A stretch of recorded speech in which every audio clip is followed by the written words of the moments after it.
Je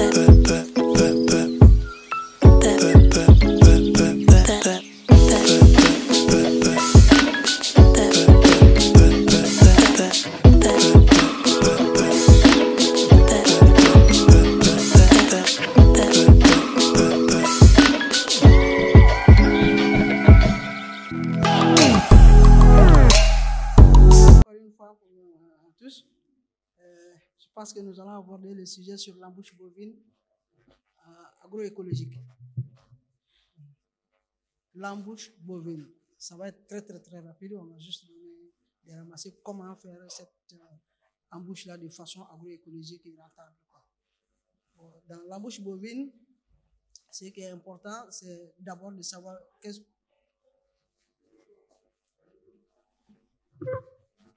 ça va maintenant. Allô? C'est bon maintenant? Je pense que c'est mieux maintenant. Ok.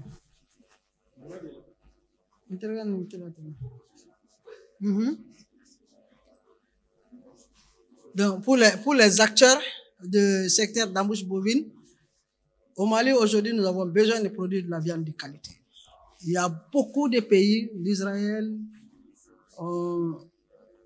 et beaucoup d'autres pays, je ne vais pas citer les noms, ils ont besoin de la viande du Mali, mais malheureusement, vous prenez tous les abattoirs au niveau du Mali, les viandes ne sont pas dans les normes.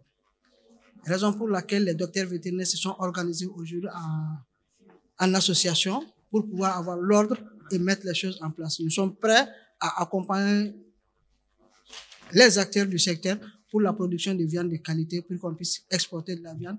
Et nous sommes en train de nous battre pour avoir un abattoir conforme dans les normes, pour pouvoir exporter de la viande. Sinon, malgré ce qu'on dit, vous pensez que nous sommes un pays exportateur de bétail, nous n'exportons pas plus de 5% de notre bétail sur pied. Et c'est un manque à gagner au lieu d'exporter le bétail sur pied pour qu'on n'ait pas produire de la viande. Je donne juste l'exemple chez nous. Aujourd'hui, avec la MINUSPA, pendant combien d'années ils sont chez nous? Ce sont nos bétails qui sont exportés vers le Sénégal et vers la Côte d'Ivoire, que c'est le Sénégal qui abat nos animaux et vend la viande au Mali, à la MINUSPA et à d'autres organisations. Qu'est-ce que cela signifie? C'est parce que simplement nous n'avons pas les infrastructures dignes du nom pour produire de la qualité de viande. C'est ce que nous voulons faire quelque chose au niveau de notre association pour que le Mali puisse avoir ce manque à gagner et augmenter un peu notre PIB. Notre objectif aujourd'hui, c'est d'informer comment produire de la viande sans trop dépenser, avoir une rentabilité vraiment avérée, escomptée. D'abord, il faut miser sur les infrastructures, même si on ne construit pas une ferme digne du nom, même au niveau village, on peut faire les infrastructures avec les matériaux sur place, c'est-à-dire avec du bois ou juste sur un hangar, mais bien aéré, bien soigné. Et si vous voulez les normes, on ne peut pas donner toutes les normes maintenant, mais vous pouvez trouver tout ça avec combien plus tard, quoi. Il faut avoir des infrastructures dignes du nom, respecter les normes de construction, respecter et former les bouviers qu'on va mettre sur notre route. Parce que l'alimentation, c'est très important et l'abreuvement, c'est très important en matière. Mais l'embouche, ça dépend d'abord de ton objectif. Qu'est-ce que je vais faire comme embouche? Est-ce que je veux produire des veaux de lait? Est-ce que je veux produire des... Quel conseil, moi aussi, je peux vous donner? Vous êtes déjà dans l'embouche, d'accord? Il faut d'abord maîtriser le calendrier de l'embouche au Mali. Il y a une période pour acheter les animaux. Vous allez trouver les détails dans le document. Par exemple, il y a beaucoup ils disent, je fais l'embouche bovine au Mali, mais ils produisent simplement pour le mois de Ramadan. Les fêtes de Ramadan. Ça, c'est une seule fois, alors qu'on peut produire ça 3 à 4 fois dans l'année. Donc, en faisant la production 4 fois dans l'année, nous sommes productifs toute l'année. Et quelqu'un qui fait l'embouche de façon sporadique et spontanée juste pour les fêtes de Ramadan ne peut pas dire que je suis emboucheur parce que tu es là juste pour un temps donné. On ne peut pas dire que tu as créé de l'emploi. On ne peut pas dire que tu contribues franchement au développement du secteur. L'embouche bovine aujourd'hui est en train de s'organiser très franchement et nous avons une coopérative qui se lance dans la coopérative des docteurs vétérinaires qui va produire des animaux sur pied et qui va former les gens et les suivre pour la production de viande de qualité de façon agroécologique. Parce qu'il y a beaucoup aujourd'hui qui entrent dans l'embouche, ils n'ont pas franchement les moyens parce qu'ils achètent plus d'intrants qu'ils ne peuvent avoir en matière de gain d'argent. Comment pallier à ça? Nous sommes un pays sahélien, quand même, nous avons beaucoup d'herbes et nous avons de la paille. Au lieu de dépendre exclusivement, sinon comment vous allez expliquer, on utilise toujours les tourteaux. Je donne l'exemple des tourteaux de coton produits au Mali. Pendant la période hivernale, les sacs, ils coûtent 7 500, 10 000 francs maximum. En dehors, pendant les périodes sèches, le même sac, il vous revient à 21 000, 23 000 francs. Qu'est-ce qui a changé dans le coût? Et l'année prochaine, ça sera encore pareil. Pourquoi dépendre de ça? Les animaux, les bovins, à l'origine, c'est des herbivores. On a les buffles qui sont dans la brousse, ils ne reçoivent pas de tourteaux. Ils ne reçoivent pas d'autres compléments. C'est avec la qualité. Si les buffles ont grossi pendant l'hivernage, c'est avec la qualité de la paille. Nous, l'agroécologie met l'homme au centre de tout. Il met l'homme au centre de tout. Il y en a qui donnent même du maïs aux bovins. C'est ce qui fait qu'il y a une concurrence de l'alimentation entre l'homme et les animaux. Avant, les kilos de maïs coûtaient 80 francs. Aujourd'hui, c'est à 450 francs. Pourquoi? Parce que tous les agriculteurs, les aviculteurs, les pisciculteurs, tout le monde utilise du maïs.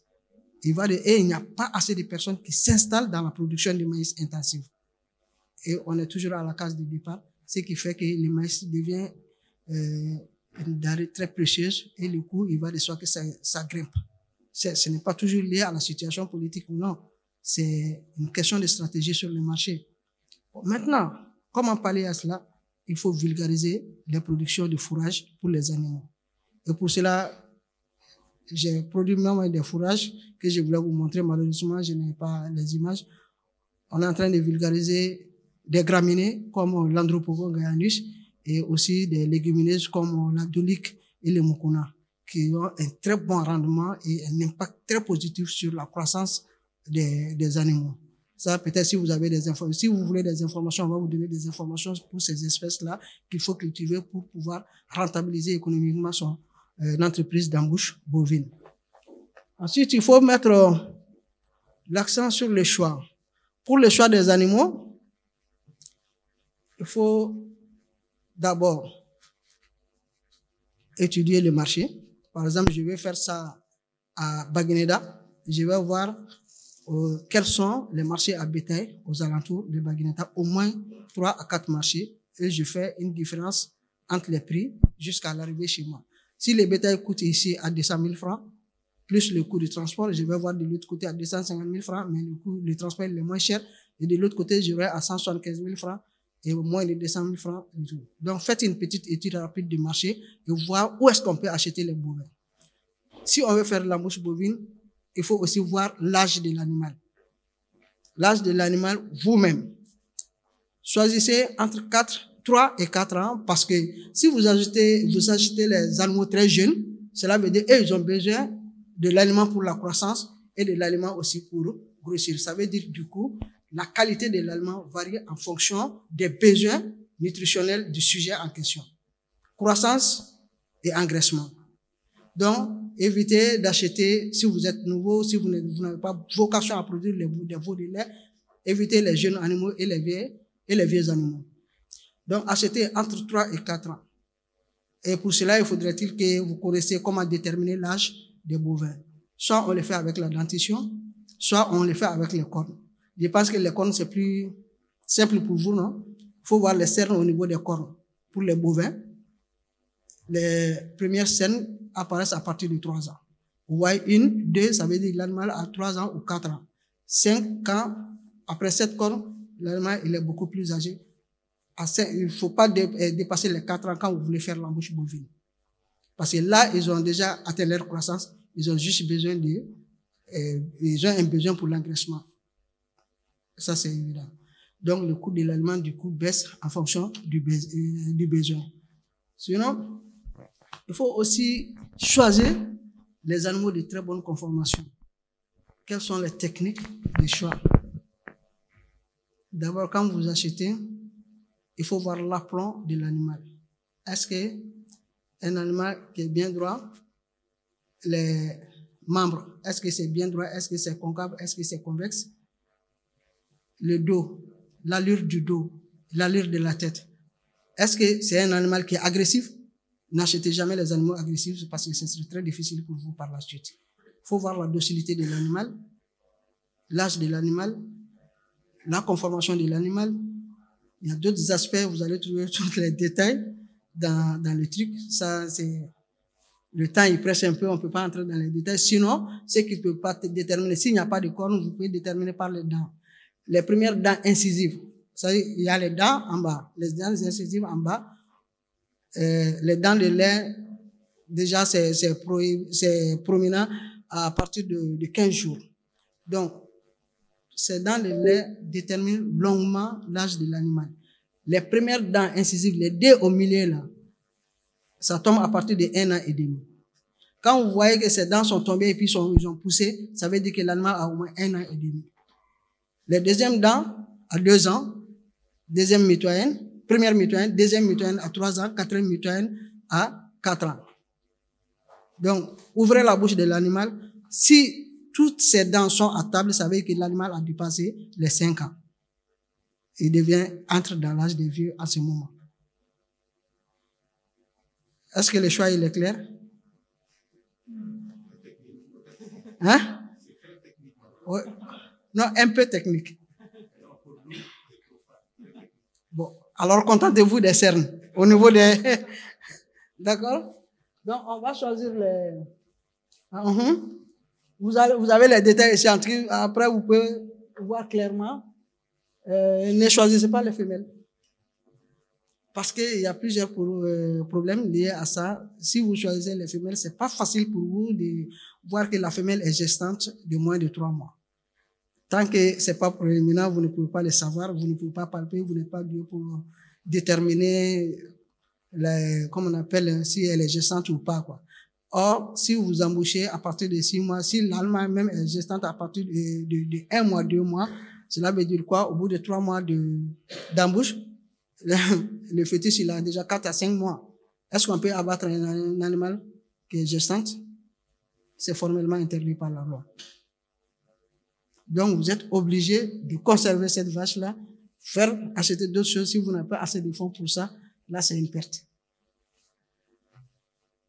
Faut voir, non, le poids, c'est très important. Quand vous achetez les animaux de 3 à 4 ans, il faut voir le poids. Est-ce que, bon, des vues, on peut estimer, mais ça, c'est pour ceux qui sont doués dans ça. Sinon, vous pouvez faire une barométrie sur l'animal si vous avez des mesures, mais même là, je ne vous conseille pas si vous avez des bascules, mais ceux qui peuvent estimer, il est meilleur qu'on achète des animaux qui ont entre 240 et 250 kilos par mois. 3 à 4 ans, 240, 250 kilos. Là, on va calculer maintenant sur notre objectif. Moi, je vais vendre des bovins de 500 kilos. J'ai déjà un bovin de 250 kilos. Je veux qu'il gagne combien de grammes par jour? Ou combien de kilos par jour? 1 kilo, 700. Le maximum, c'est 1 kilo de sang. Donc, vous prenez entre 700 grammes et 1 kilo de sang. En fonction de ça, on va calculer sa ration alimentaire. Qu'est-ce que je vais lui donner? Donc, il y a une technique aussi pour calculer la ration par rapport au poids et par rapport à l'âge de l'animal. Peut-être qu'en formation plus poussée, on peut discuter de tout ça plus tard. Donc, on va calculer sa ration alimentaire en fonction de ça. Vous avez vu d'autres techniques, n'est-ce pas? La conformation, les côtes, c'est concave, c'est convexe, la poitrine, etc., etc. Maintenant, pour le matériel,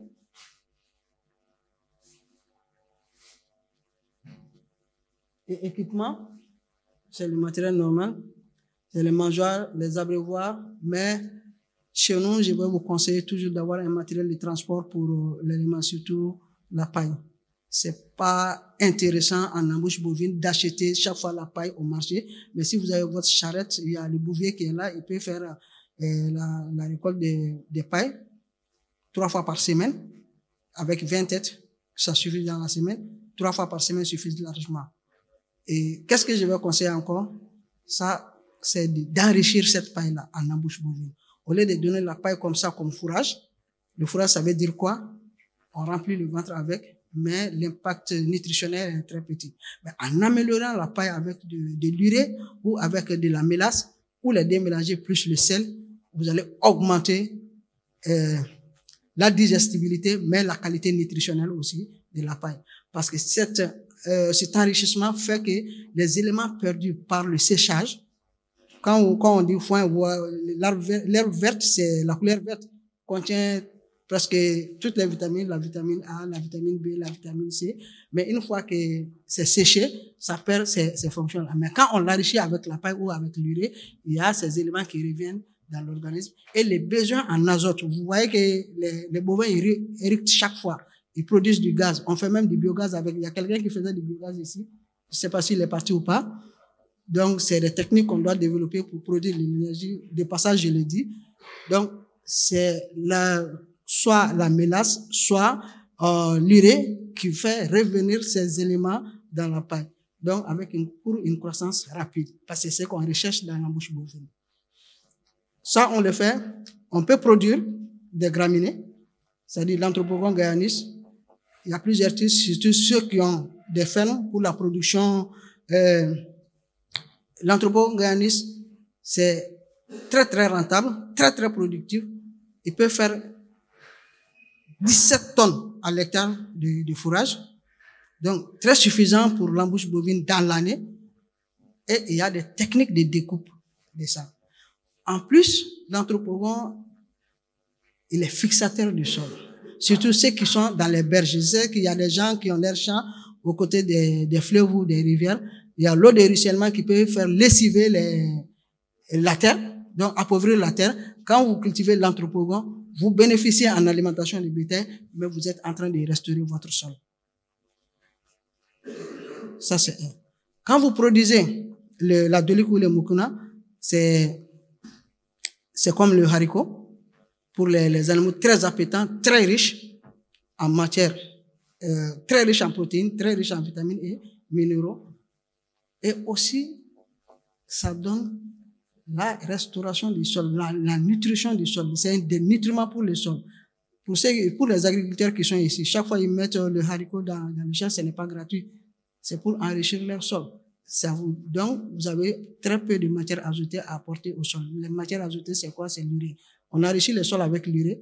Et quand vous produisez le niébé, ça, c'est apporter de l'azote au sol. Donc, vous avez deux effets par la même occasion. Dans l'alimentation des animaux et dans la restauration du sol. Donc, c'est très important de faire cette culture fourragère.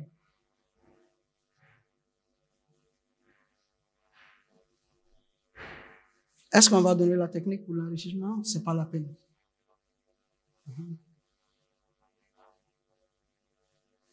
Peut-être qu'on va donner les quantités d'aliments à donner pour les animaux, quoi. Si on veut faire l'embouche bovine pour 90 jours, on va se fixer les objectifs. Si on veut le faire pour 60 jours, on va se fixer les objectifs. On peut aussi faire l'embouche des vieux animaux, mais ce n'est pas toujours évident. Là, c'est pour avoir de la graisse. Mais nous, on veut avoir du muscle. Est-ce qu'on se comprend? Si c'est les vieux animaux, c'est pour avoir de la graisse. C'est pas très intéressant. Et la graisse ne pèse pas autant que le muscle. C'est pourquoi je vous ai conseillé tout de suite entre 3 et 5 ans. Non seulement on a le muscle, on a la bonne qualité, la viande est tendre et puis la viande est persillée ou c'est la viande de très bonne qualité. Et il y a tous les conseils ici. Quand vous appliquez correctement, on n'a pas besoin de vétérinaire chez vous. Parce que on va vous donner les conseils pour un programme de prophylaxie contre les trypanosomiases qui sont chez nous, contre les parasitoses internes et externes, les parasites qui empêchent l'engraissement rapide des animaux, parce que tout ce qu'ils ingèrent, c'est les parasites qui ingèrent ça. Donc, il faut déparasiter, déparasitage interne et externe, donner un trypanocide et vacciner contre les pathologies comme la pasteurellose et les clostridioses. C'est tout en embouche.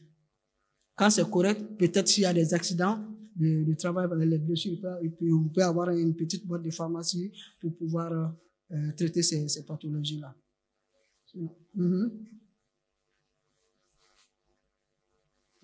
L'hygiène doit être de taille. Maintenant, pour la commercialisation, il faut avoir accès au marché.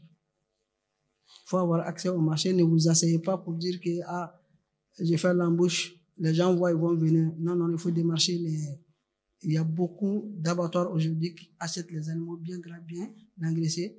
Le coût, c'est entre 1100 francs et 1200 francs au niveau des abattoirs. Pourquoi ne pas faire l'embauche un métier? Parce que généralement, ceux qui font l'embauche ne savent pas où aller vendre après l'engraissement. Il y a les abattoirs qui sont là pour ça. Ceux qui sont à Caille, l'AHAM est construit pour ça. L'AHAM, il y a 2 ans, a financé des jeunes, au moins 50 jeunes, pour la production, mais à présent, ils n'arrivent pas à avoir une quantité satisfaisante. Ça, c'est la région du Caille. Pour ceux qui sont à Bamako, il y a l'abattoir de Sabalibougou qui achète, et nous sommes aussi en train de nous battre pour que tous les abattoirs puissent être ravitaillés avec la viande de qualité, quoi.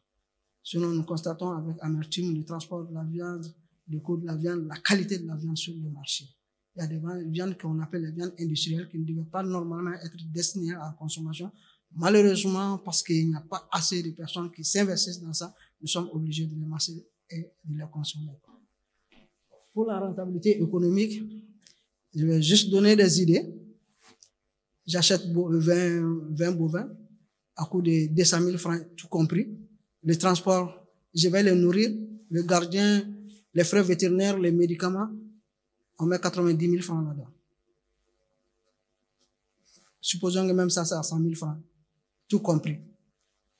Donc, les prix de revient, ça fait 300 000 francs le bétail. Un animal jusqu'à la vente.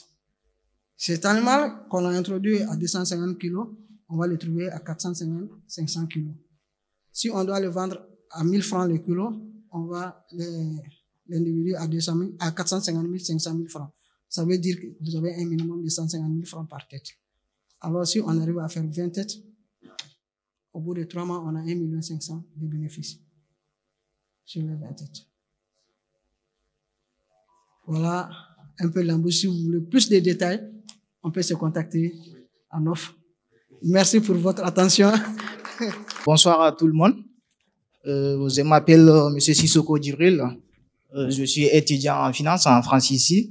Avec mes anciens camarades de classe et d'autres étudiants maliens qui sont en France et d'autres étudiants maliens qui sont au Canada. Et il y en a qui sont au Mali aussi. Donc, nous avons eu l'idée de créer un organisme de formation professionnelle dans les domaines agricoles. Il y a entrepreneuriat aussi et immobilier.